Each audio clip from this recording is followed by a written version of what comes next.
Bonjour à tous chers amis, bonjour et bienvenue dans ce Good Morning Market du 24 janvier. J'espère que vous allez bien, j'espère que vous êtes d'attaque pour analyser Bitcoin avec moi. Ça va être une vidéo très intéressante. Les indices toujours plus haut, ils continuent de pousser. Le S&P a progressé hier de 0,29% et le Nasdaq est monté de 0,43%. Ce matin, ils sont en légère hausse. Le S&P 500 grimpe de 0,15% et le Nasdaq de 0,37%. Le Nikkei cette nuit a baissé de 0,8%. On a eu des résultats très positifs hier soir après la clôture de Netflix qui monte a priori de 9% ce matin en prix hors marché. On a l'ex-président de la Fed de Saint-Louis, c'est quelqu'un que je suivais énormément à l'époque, M. Bullard, qui nous a dit hier qu'il était possible qu'en mars, on aurait des baisses de taux directeurs au sein de la Fed, donc dès mars. Le VIX, le contrat à terme du VIX que vous pouvez trouver sur Xstation 5, bien sûr, en tapant le ticker VIX tout simplement.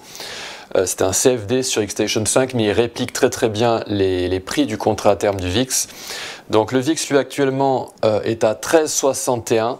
Il descendrait vers les 12, puis le prochain support est à 11 et ensuite à 9,7. Tant que les contrats à terme du VIX baissent, cela donne un environnement positif pour les indices et les actifs risqués, y compris Bitcoin au passage.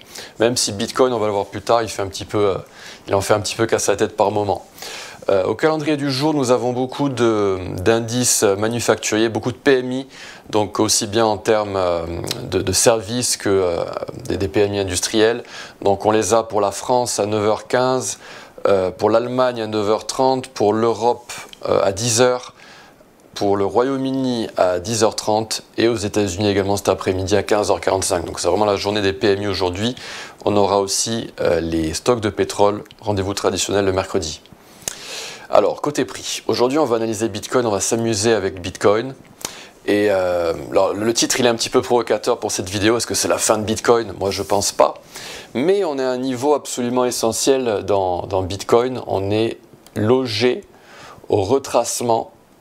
On est situé juste en dessous du retracement des 61,8% qui est un retracement absolument clé pour les algo traders, pour les institutionnels, vous pouvez les appeler comme vous voulez, mais c'est un niveau de résistance absolument massif.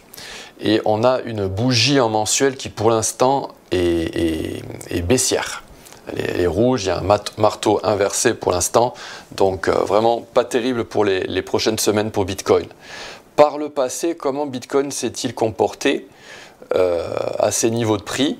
Donc je procède de la même façon, je trace un retracement de Fibonacci. Et donc ça c'était en 2019, on était venu mécher ce niveau comme on l'a fait ces derniers jours. Et on était descendu, on avait baissé de plus de 70%, notamment avec le dump lié à la pandémie. Un peu plus tôt, en 2015, toujours la même procédure, je prends mon retracement de Fibonacci et je descends jusqu'au bottom, jusqu'au creux. Et là on a vu la même chose, mais Bitcoin avait été beaucoup plus puissant. Il avait retracé un petit peu et il avait tout défoncé à la hausse. Donc qu'est-ce qu'on va avoir cette année? Est-ce qu'on va retracer à peine et bondir et tout casser à la hausse et surtout défoncer cette ligne de tendance noire qui est absolument clé? Il faut impérativement passer au-dessus pour rebasculer haussier définitivement sur le très long terme. Ou est-ce qu'on va redescendre et rejeter les prix, descendre aux alentours des 20 000 $, voire aller beaucoup plus bas, voire 9 000, 5 600, j'ai des cibles algorithmiques très précises, mais pour l'instant on n'y est pas.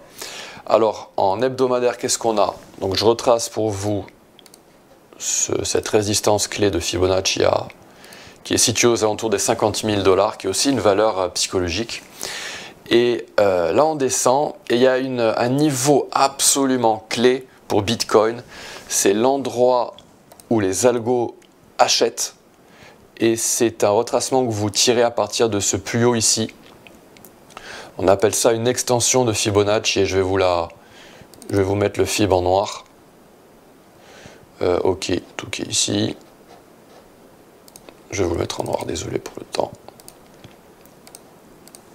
Et donc ce niveau clé, il se situe juste au-dessus des 37 Alors on va zoomer là-dedans. Bon, moi j'ai mes deux scénarios qui sont prêts, hein, les deux scénarios que je vous avais tracés, c'était il y a 1 ou 2 semaines. Donc le vert, on rebondit à partir de la zone verte, et le rouge, on descend en enfer. Mais moi je suis d'abord haussier pour Bitcoin. Donc voilà, en zoomant un petit peu, voilà ce qu'on a. On a ce retracement.